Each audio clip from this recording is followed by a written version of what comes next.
Okay, everybody, this is a quick review of the quadratic formula. Now, in IM2, this is one of the most important things you've got to be very good at. Okay, so I'm starting it right now as an introduction, but as the year goes on, you're going to be expected to be masters of the quadratic formula. But anyways, so let's get straight to the point here. Here I have a quadratic. Follow the purple here. How do I know it's quadratic? Because of the squared power. When you have a squared power, the highest power is the squared power, it is a quadratic. So how are we going to solve a quadratic? We use a formula, which eventually you will memorize. I will have it written on my front screen or my front board in the classroom most of the year, but eventually you will be expected to have that formula memorized. Okay? But getting to the problem itself, the first rule I start introducing it to is it must equal 0. If you don't have it equal 0, then you can't use this quadratic formula. Okay, so let's make it equal 0. How can we do that? Well, right now notice it's not equal to 0. Follow the green. So can't I, to start out with, do a minus 6p both sides?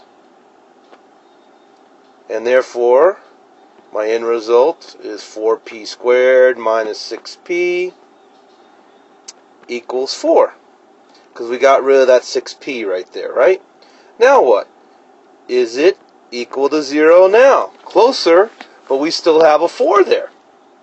So, how do we get rid of a positive 4? Well, let's go ahead and minus 4 both sides. And now we have 4p squared minus 6p minus 4 equal to 0 with the 4 gone. Now it's equal to 0.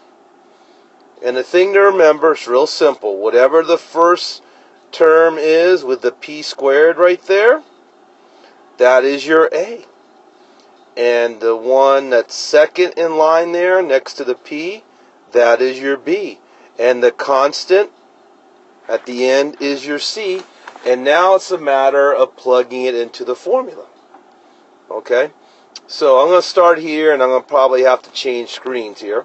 But anyways, if you agree that b is negative 6, I'm going to have this. Negative of negative 6. Plus or minus square root. That b again, you told me, is negative 6, right? Now guys, learn to use parentheses, especially when you start using your calculator, okay? But so there's my b squared minus 4. My a, notice, is 4. And my c, you notice, is negative 4. And that whole thing is divided by 2 times a, which is again 4. So hopefully, pause the video if you need to. But hopefully you realize how I just simply plugged in my a, b's, and c's in the formula. So now it's a matter of cranking it out. So here we go. I know, for example, that negative of negative 6 is positive 6, plus or minus square root. I know that right there is 64. The negative times the negative is 64. I know negative 6 squared is 36. Okay, so I have 36 plus 64. Again, 36. Negative 6 squared. When I times that negative 4 times 4 times negative 4, I get a positive 64. In the denominator, what's 2 times 4? 8. So guys, as you can see, it's really not that difficult, especially after you do some practice, okay? Now what? Well, I am now going to do that radical right there. I know 36 and 64 is 100. Okay? And what is the square root of 100? The square root of 100 is 10. So I have 6 plus or minus 10 over 8. And now, what does that plus or minus right there, follow the red, mean? Well, it means I have two problems in one. I have a 6 plus 10, you see, and I have a 6 minus 10, both of which are divided by 8. So let's see here. That's 16 divided by 8 is 2. 6 minus 10 is negative 4 divided by 8 is negative 1/2. So my roots, as we may call them, are 2, positive 2, and negative 1/2. Okay?